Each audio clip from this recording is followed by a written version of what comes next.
السلام علیکم ورحمۃ اللہ وبرکاتہ۔ بسم اللہ الرحمن الرحیم۔ عزیز طلباء،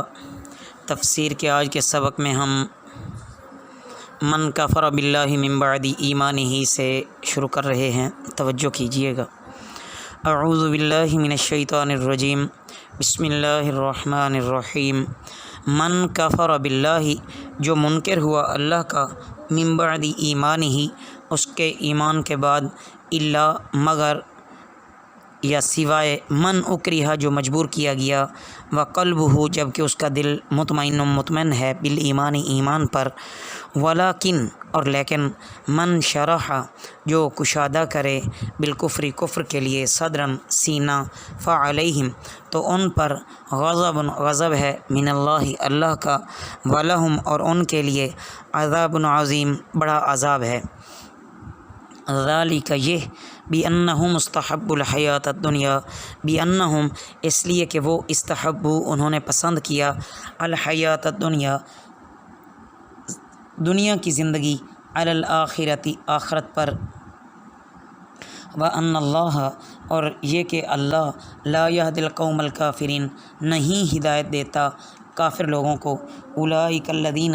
یہی ہیں وہ لوگ جو کہ طبع اللہ نے مہر لگا دی، علی قلوبہم ان کے دل پر، وسمعہم اور ان کے کان پر، وابصارہم اور ان کی آنکھوں پر، واولئک اور یہی لوگ، ہم الغافلون وہ غافل ہیں، لا جرم کچھ شک نہیں، انہم کہ وہ، فی الآخرۃ آخرت میں، ہم الخاسرون خسارہ اٹھانے والے ہیں۔ عزیز طلباء، انتہائی بے بسی کی حالت میں اللہ رب العزت ان آیات میں ایک رخصت کا بیان دے رہے ہیں۔ وہ یہ ہے کہ جب کوئی کسی کو جبراً ظلم کرتے ہوئے کہے کہ تو کلمہ پڑھ ورنہ میں تجھے قتل کرتا ہوں، تو اس صورت میں اسے اپنا معذرت کہ کلمہ کفر کہے، کلمہ صرف کلمہ نہیں، کلمہ اسلام، کلمہ سے مراد کلمہ کفر ہے، کلمہ اسلام مراد نہیں ہے، کہ کلمہ کفر کہے، یا الیاذ باللہ ایسے کفریہ کلمات کہنے پر اسے مجبور کرتا ہے کہ، اور پھر وہ ساتھ یہ دھمکی دیتا ہے کہ اگر تو نے نہ کہا تو میں تجھے قتل کر دوں گا۔ تو اب اگر وہ زبان سے منکر ہو جائے، یعنی کوئی کلمہ اسلام کے خلاف نکال دے، بشرطے کہ اس وقت بھی اس کے دل میں ایمان اور اسلام کی طرف سے کوئی تردد نہ ہو، صرف زبانی کلامی کہہ رہا ہو، تو وہ شخص مرتد نہیں بلکہ مسلمان ہی سمجھا جائے گا۔ یہ رخصت کا بیان ہے۔ ویسے عظمت اور افضلیت اور جو راجب قول ہے وہ یہی ہے کہ اس وقت بھی، کیونکہ ایک اور جگہ پر ہے کہ اگرچہ تجھے قتل کر دیا جائے پھر بھی کلمہ کفر نہیں کہنا اور اللہ کے ساتھ شریک نہیں ٹھہرانا، تو اس کو مد نظر رکھتے ہوئے بہرحال عزیمت یہی ہے کہ خواہ جسم کا تکہ بوٹی کر دیا جائے مگر وہ کلمہ حق ہی کہتا رہے۔ لیکن رخصت کی حد بیان کر دی گئی ہے، رخصت ہے، اجازت دی گئی ہے۔ صحابہ کرام رضی اللہ تعالیٰ عنہم اجمعین کی جان نثاریاں آپ کے سامنے ہیں کہ صحابیات نے بھی جان تو دے دی لیکن کلمہ کفر زبان سے نہ کہا،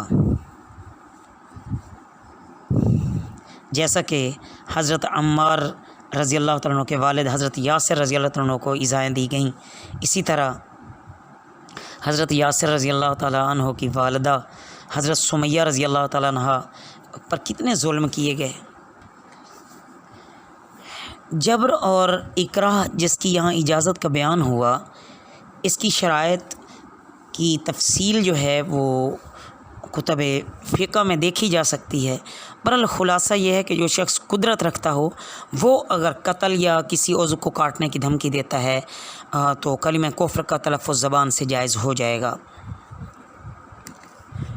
مسلمان کا مرکز توجہ صرف آخرت ہونی چاہیے، دنیاوی زندگی کو آخرت پر ترجیح دینا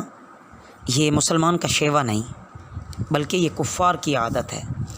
ثم ان ربک للذین، پھر بے شک تمہارا رب ان لوگوں کے لیے، हाजरू जिन्होंने हिजरत की, मिन बादी इसके बाद, मा फुतिनु कि वो सताए गए, सुम्मा जाहदू फिर उन्होंने जिहाद किया, व सबरू और उन्होंने सब्र किया, इन रब्बका बेशक तुम्हारा रब, मिन बादिहा इसके बाद, लगफूर रहीम अलबत्ता बख्शने वाला निहायत मेहरबान है। यौम ताती जिस दिन आएगा, कुल्लु नफ्सिन हर शख्स, तुजादिलु वो झगड़ता है, अन नफ्सिहा अपनी तरफ से, व तो वफ़ा और पूरा दिया जाएगा, कुल्लु नफ्सिन हर शख्स, मा अमिलत जो उसने किया, वहुम ला युज़लमूना और वो जुल्म नहीं किए जाएंगे। वज़रबल्लाहु और बयान की अल्लाह ने, मसलन एक मिसाल, क़रियतन बस्ती, कानत वो थी, आमिनतन बेखौफ, मुतमइन्नतन मुतमइन्ना यानी मुतमइन, यातिहा उसके पास आता था, रिज़्क़ुहा उसका रिज़्क़, रगदन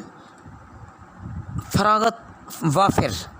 मिन कुल्ली मकानिन हर जगह से, फ़काफ़रत फिर उसने नाशुक्री की, बिअनउमिल्लाहि अल्लाह की नेमतों से, फ़अज़ाक़हा अल्लाहु तो चखाया उसको अल्लाह ने, लिबासल जूई लिबास भूख का, वल खौफ़ी और खौफ का, बिमा कानू यसनाउन बस सबब उसके जो वो करते थे। वलक़द जाअहुम और अलबत्ता तहक़ीक़ उनके पास आया, रसूलन एक रसूल, मिनहुम उनमें से, फ़कज़्ज़बूहु सो उन्होंने उसको झुटलाया, फ़अख़ज़हुमुल अज़ाबु तो उन्हें आ पकड़ा अज़ाब ने, वहुम ज़ालिमून और वो ज़ालिम थे। अज़ीज़ तलबा, इन आयात मुबारका में ये बयान फरमाया गया है कि ईमान ऐसी दौलत है कि जो काफिर या मुर्तद सच्चा ईमान ले आए उसके पिछले सारे गुनाह माफ़ हो जाते हैं। ये सिर्फ़ ईमान लाने की बरकत है। उसके बाद मुहाजिरीन अव्वलीन रज़ी अल्लाह तआला अन्हुम अजमईन के बारे में बताया गया है कि उन्होंने काफ़रों की इज़ा रसानी और जुल्म व सितम के बाद वतन से हिजरत की और फिर वतन छोड़ने पर इक्तिफ़ा नहीं किया, बल्कि अल्लाह की राह में अल्लाह के दीन के लिए अपनी कौम के काफ़रों से जिहाद भी किया ताकि अल्लाह का कलिमा बुलंद हो और कुफ्र ज़लील हो जाए। जो मसाइब आए उन पर सब्र किया और इस्लाम पर साबित कदम रहे। उसके बाद बतलाया जा रहा है अज़ीज़ तलबा कि कुफ्र पर दुनियावी आफत का नुज़ूल भी बईद नहीं है। अल्लाह एक मिसाल देकर तंबी कर रहे हैं कि अगर तुम्हारी हालत यही रही तो तुम्हारे साथ भी यही मामला होगा। मिसाल क्या बयान फरमाई कि एक बस्ती थी जिसके रहने वालों को इत्मीनान के साथ वाफिर रोज़ी मिलती थी, न बाहर से दुश्मन का खटका, न अंदर से किसी किस्म की कोई फ़िक्र, अमन व सुकून की ज़िंदगी गुज़र रही थी। बस इन्होंने अल्लाह के इनामात की कदर ना पहचानी और दुनिया के मज़ों में पड़कर ऐसे गाफिल हुए कि मुने में हकीकी का ध्यान भी ना आया। आखिर अल्लाह रब्बुल इज़्ज़त ने उनकी नाशुक्री का उन्हें मज़ा चखाया और अमन की जगह पे खौफ आ गया, रोज़ी की जगह पे भूख और कहत पड़ गई। और उन बस्ती वालों की कौम में से एक रसूल उनके पास भेजा जिसका इत्तिबा करके वो अल्लाह की खुशनुदी हासिल करके बड़े बड़े ऊंचे मकामात हासिल कर सकते थे, लेकिन उन्होंने रसूल की मुखालफत की और पस्ती में गिरते चले गए। बिलाखिर जो अल्लाह की सुन्नत है कि जब जुल्म हद से बढ़ जाता है तो बिलाखिर वो ख़त्म हो जाता है, तो अल्लाह रब्बुल इज़्ज़त के अज़ाब ने उनको भी आ पकड़ा। फिर जब अज़ाब आ जाता है तो फिर तो किसी किस्म की ढील मिलती ही नहीं है। हाँ, बहरहाल यहाँ हिजरत, जिहाद और सब्र का ज़िक्र फरमाया गया है